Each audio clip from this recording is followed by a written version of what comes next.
Hello everyone. জীবনে না প্রতিটা ক্ষেত্রে পারফেক্ট ব্যালেন্স জিনিসটা খুব দরকার। অতীত, বর্তমান এবং ভবিষ্যৎ এই তিনটা নিয়ে আমাদের জীবন। অতীতে রয়েছে সুন্দর সুন্দর স্মৃতি, তা অবশ্যই মনে করব না কেন।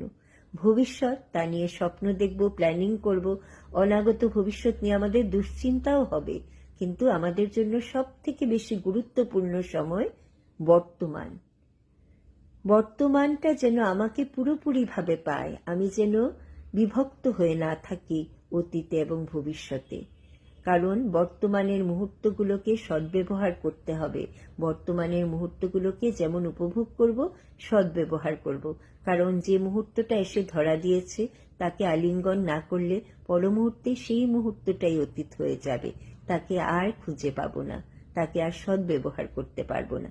কাজেই বর্তমানে বাঁচো। বড় বড় মনীষীরা বলে গেছেন কথাটা, লিভ ইন দ্য প্রেজেন্ট। এটা কিন্তু আমাদের সবার খুবই দরকার।